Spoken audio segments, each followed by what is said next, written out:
Hi guys, it's me, Professor D, and welcome back to my YouTube channel. On this video, we're doing another Kahoot, but we're going to be covering topics of skin disorders. Now, this skin disorder is going to be specifically for the nurse practitioner student. However, if you are a PN or a PN, a VN, an RN student, this information is still helpful to you. So I encourage you to still watch and learn. However, it's been tailor-made for the NP student that is studying to take their boards, either ANCC, excuse me, or AANP. This is for you. Now, before we get started, as always, I'm going to ask you to please support me and support this channel by liking this video. You're going to love it. Go ahead and give us a thumbs up. Subscribe to my channel if you haven't done so already, and be sure to check out my website. I've got so many resources there for you. Besides my website, lots of resources. If you're struggling and you have to do really well on your next exam, check out my audio lesson. See if I have one that matches the topics on your next exam. Thank me later. Very shortly, my Nexus nursing test bank is coming out. That is for PN, VN, RN, and NP students. And also, guys, I've had my podcast for a while, but I just really haven't been doing anything with it. I've been just so busy, but I'm now active.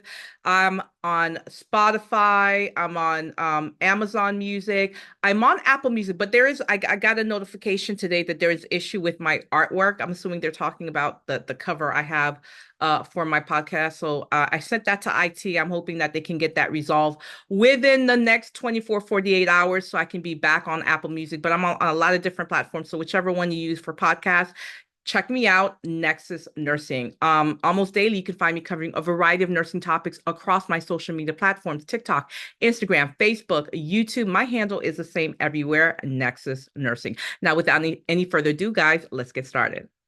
Skin disorders for the nurse practitioner students.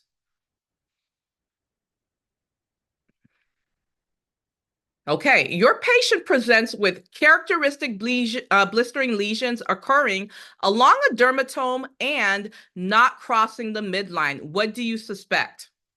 Do you suspect onychomycosis, herpes zoster, scabies, or psoriasis vulgaris? Again, it's characteristic blistering lesions occurring along a dermatome and it does not cross the midline. What do you guys suspect?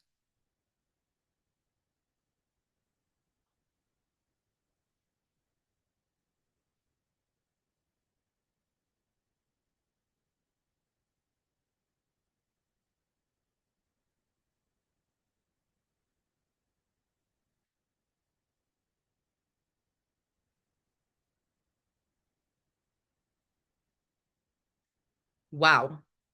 Most of you guys on the live, you were saying the same thing. You were saying psoriasis, and here you guys said the same thing. No, it's herpes zoster. I'm going to tell you the key words. When you're taking your state boards, there's certain words that if you see, this is where your brain's supposed to be going. So in this description, I called it characteristic blistering lesions, but it may also be described as vesicles, right? You see that word vesicles? Usually vesicles are viral, so you should at least come to the conclusion, okay, whatever we're talking about, most likely it's viral. But I didn't tell you vesicles, but that may be how it's described. That's number one, even though it's not here. Here, your first clue was along a dermatome. That was your first clue that what we're talking about is herpes zoster, right? Number two, does not cross the midline. So let's talk about this. Important things you guys have to know about herpes zoster. You need to know herpes zoster. This is what? Shingles. Okay. You need to know that it is of a viral nature. You need to know that it's a painful condition caused by the varicella zoster virus. Now, this is the same virus that causes chickenpox. And so what happens is after you've had chickenpox, it remains dormant in your body until it's triggered. And then once it's triggered, boom, you got those lesions, you got pain. Okay? Yes, very, very painful. Okay? Um, Make sure you guys know this. If you're new, this is your first time that you're watching my content. I'm telling you now, I don't believe in fluff. If it's coming out of my mouth, there's a very high chance you're going to see it on an exam somewhere. You're going to either see it on your nursing exam, your NP exam while you're in school, or you're going to see it on your state exam when you're testing to get your license, okay? All right, second question. Okay, we know we're talking about shingles. Now I need you to tell me how it's diagnosed. Here are your options. Is it diagnosed by needle biopsy? Is it diagnosed by skin biopsy? Is it diagnosed by blood culture? Or is it diagnosed by clinical assessment?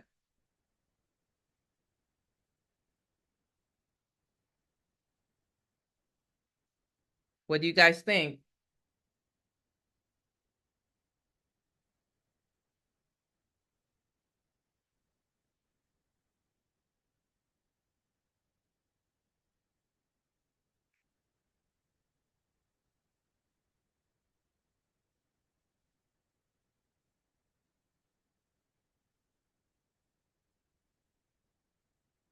Very good. I'm so surprised about this. How is it that, the majority of you guys got this correct, which is clinical assessment, just by looking at it? You should be able to recognize what you're looking at. How are you guys able to get this right, but you got the first one wrong? How? So, something I did mention about that first slide, as a student, you do have to be able to recognize the description, but if you see it, because you may get an illustration of it, you have to be able to recognize it because I'm telling you, for your state boards, they kill you with skin disorders. Okay. And they can give it to you any which way. You have to know what it looks like and you have to know the description of it. All right. Now, how's it diagnosed? Clinical assessment. You need to be able to know what you're looking at by just looking at it, especially this. Now, if there is any doubt whatsoever, you're thinking it's shingles, you're not sure, even though it should be obvious, but hey, you're not sure, what you're going to do is a Sank smear. It's Tzan. How do we spell it? Sank. Tzanck. I think I'm spelling it correctly. But anyway, a Sank smear, that is what you're going to do to confirm. And so what happens is you do that smear and you'll see multinucleated cells. And those multinucleated cells, those are the same cells that we see in these herpetic infections. And so that's how you know for sure we're dealing with shingles and, not something else. Okay. Make sure you guys know this. Again, if you guys are new, this is for the NP student, not the PN or the RN. However, you're still welcome to watch. But these questions are for the NP student.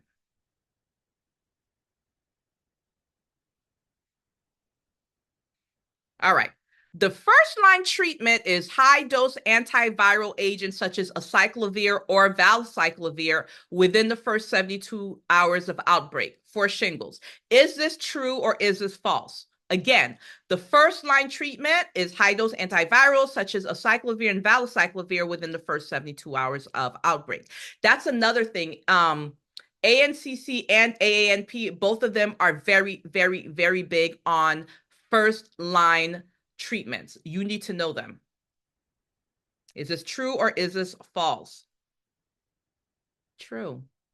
This is absolutely true. When it comes to shingles, you're going to prescribe a high dose acyclovir or high dose valacyclovir, a high dose antiviral agent, and you want to do that within the first 72 hours. And the reason for that, guys, it limits the severity of the lesions and it also decreases the that post-herpetic lesions that the patient may get. So that's why you want to do it within the first 72 hours of the outbreak, okay? The code to get in is 418. What is it? 418. This is blocking it. I think 117. All right. Your patient presents with dull, thick, lusterless nails that break off easily. It's not life-threatening, but it is disfiguring. What is it? Is it onychomycosis? Is it Lyme disease?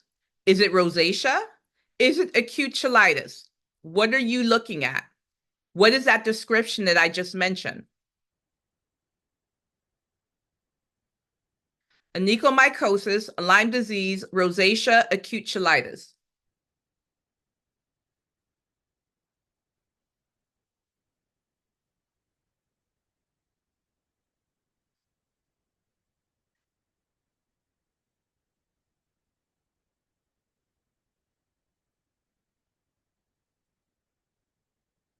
Very good. Onychomycosis. This is a fungal infection. It's not life-threatening, but it is disfiguring.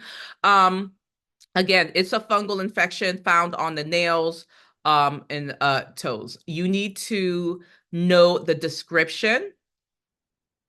And you see this description where I said dull, thick, lusterless nails that break off easily, that thick and break off easily. Those were the red flags to let you know what we were dealing with. Okay. So you need to know the description and what it looks like because you may actually get an illustration and the question asks you what the question will either ask you what your diagnosis is or it won't even ask you what the diagnosis is. You'll get the picture and they'll ask you what you're going to prescribe. Well, duh, if you know that it's onychomycosis and you understand it's a fungal infection, you're going to order what? Antifungal. Okay. Make sure you know it.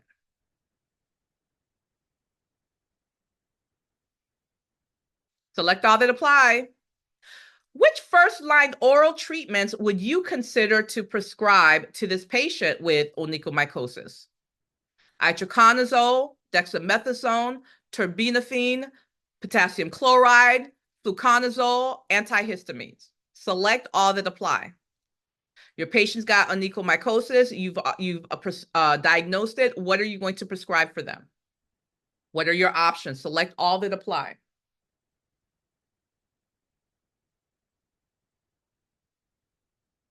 And by the way, the correct options, that's your first line treatment. I'm telling you, state board exams are very big on first line treatment. You need to know them for all of the disorders.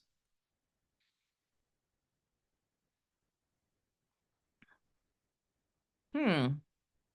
You guys did very well with itraconazole, not so much with the terbinafine and fluconazole. You guys did okay. So, guys, you know, when they end in that azole, usually it's an antifungal medication. So, I just told you that this is a fungal disorder. You'd order an antifungal medication. So, really, the itraconazole and the fluconazole, you guys should have pretty much gotten that right. The terbinafine, you should have been maybe about.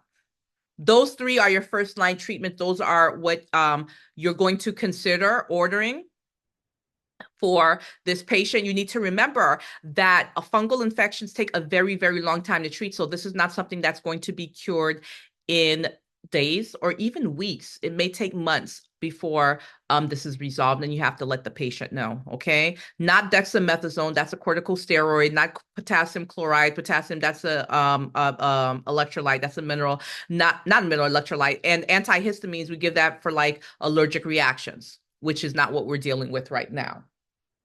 Okay. How are you guys doing on the live? You good? Okay, I'm going to keep going. Okay. The first line treatment for this disorder is permethrin lotion, and the patient has to keep it on for 10 to 14 hours. They cannot bathe during this time. What is the patient's diagnosis? Is it psoriasis vulgaris? Is it seborrheic dermatitis? Is it scabies? Or is it atopic dermatitis? The first line treatment for the disorder is permethrin lotion that must remain on the skin for 10 to 14 hours, and the patient cannot bathe during that time. What is the disorder?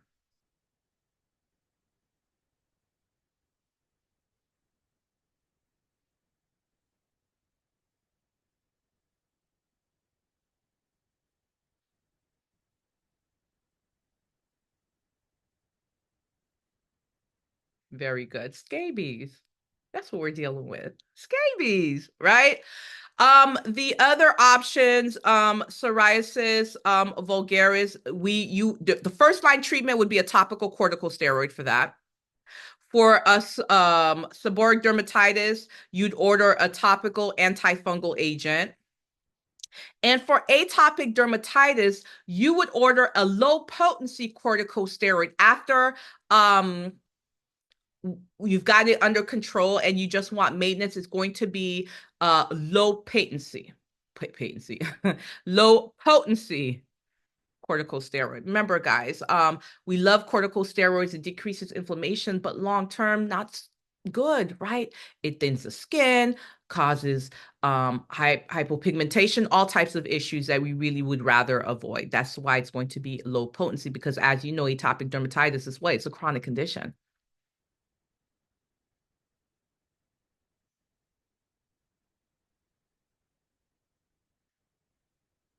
What is the nature of warts? Fungal, viral, bacterial, or helminth?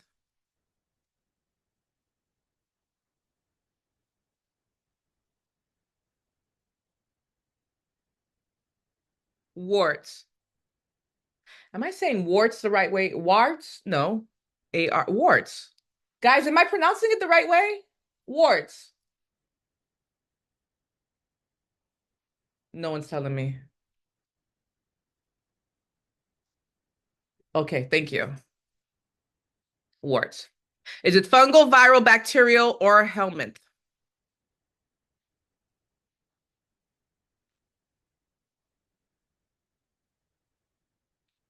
Viral. I always want to spell warts with an O. That's why it confuses me. It's a viral nature, guys. You need to know that. It's a viral nature. And something else you need to know is that it's transmitted during a person-to-person contact.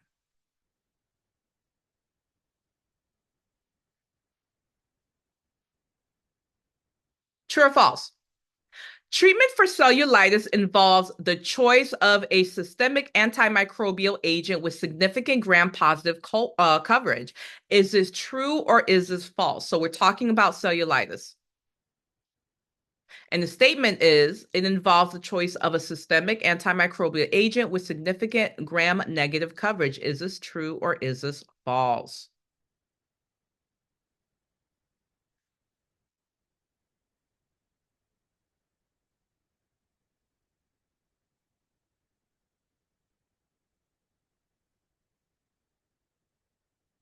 It's false, guys. Only 11 of you guys got this correct. That is false. Here's the thing. Yes, it involves choice of systemic antimicrobial agents, but with what kind of coverage? Gram positive. Think about it. When it comes to cellulitis, cellulitis is usually caused by what? Strep or staph. You need to know that. Strep or staph. So we need gram positive coverage because we got to be able to kill that bacteria, right? You guys following? Gram positive.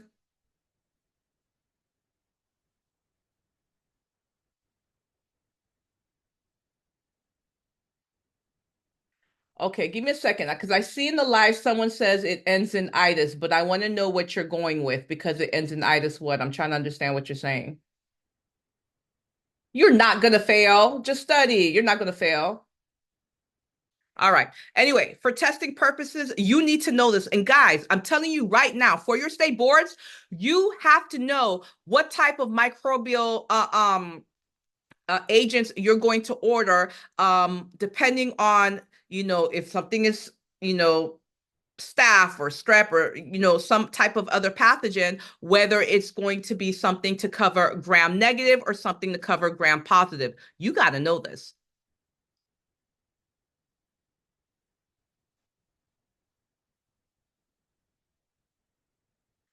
Okay, a rash appears, but now as multiple lesions. The patient presents with worsening arthralgia, myalgia, headache, and fatigue. What stage is this patient in? So first of all, I'll tell you, this is Lyme's disease that we're dealing with, okay? So patient has Lyme's disease and they have a rash that reappears, but now is multiple lesions. Now they're arthralgia. Arthralgia means joint pain. The arthralgia is worse. Myalgia, that means muscle pain. The myalgia is worse. And patients got headache and fatigue. What stage of Lyme's disease are we looking at? Is it 1, 2, 3, or 4?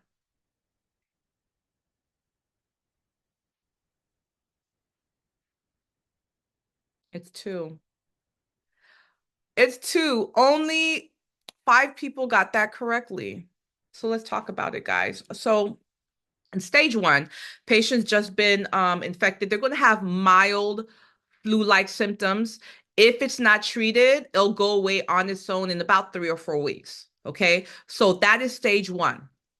Stage 2, remember I told you it goes away in 3 or 4 weeks. Well, in stage 2, it comes back. But when it comes back, that bullseye rash that we originally saw, now we're seeing multiple lesions. And on top of that, remember in stage one, I told you they were having, mild flu-like symptoms. When you have the flu, you may have fever, you have, malaise, fatigue, but now it's developed into what?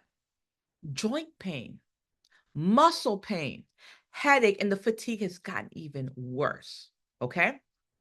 Now let's talk about stage three. Stage three, this is a year after the initial infection. This patient's, they're in pain. The arthralgia and myalgia has gotten worse to the point there is now evidence of both joint and muscle damage. Okay, it's not a good thing, guys. On top of that, you're seeing neuropsychotic issues, patients having chronic confusion, changing their level of consciousness, suicidal thoughts, depression. And stage four, I made that up. There's no stage four. There is no stage four. 14 of you guys chose that hot mess. There's no such thing. There's stage one, two, three. For testing purposes, guys, you need to know the name of those stages. You need to know the clinical manifestations of those stages, okay? All right, one more slide.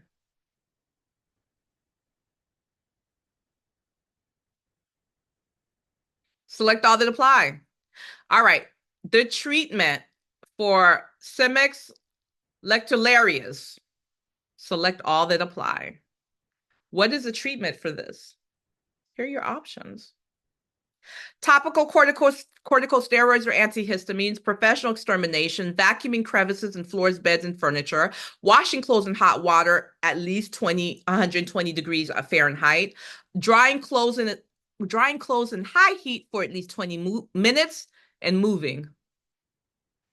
What are your treatment options? Your patient has Simics lectularis.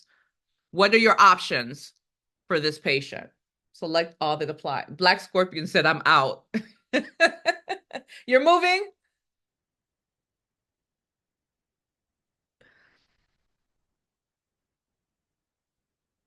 No, David, but that was a good guess.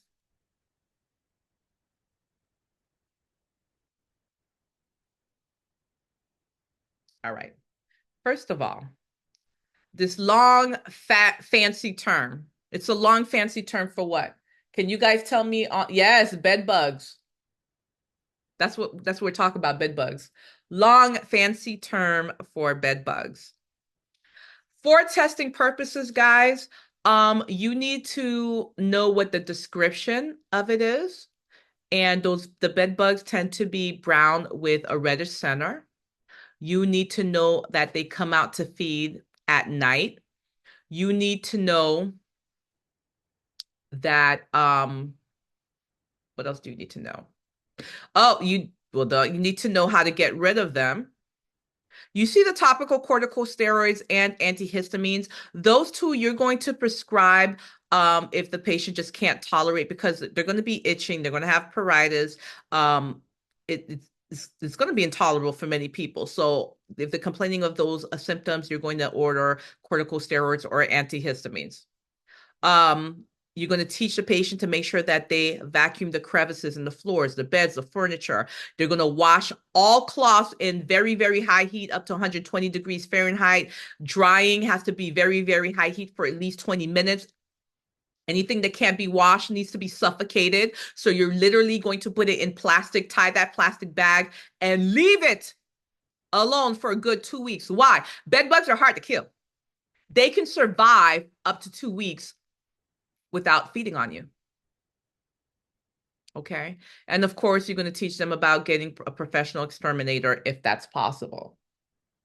So, yes, correct. All the answers except the last one. You can't tell your patient to move. All right. Skin disorders, I would say when it comes to the NP exam, after diabetes, hypertension, and maybe thyroid, the most type of questions you're going to get. Oh, no. Also, sexually transmitted infections, they kill you on those too. But besides those, it's skin disorders. They kill you on skin disorders. I have so many skin disorders to go over with you. So this is definitely a part one. There's going to be more coming, but remember, guys, I have to be fair. So I have to do a video for the PNVN students. I have to do a video for the RN students before I can circle back and do a video for you guys, the NP students. So please be patient with me, okay? Yes, this is for NP. Congratulations, Nurse Chris, on passing your NCLEX. Congratulations. Aw, thank you. I'm very happy for you. All right, guys, let's see how you guys did.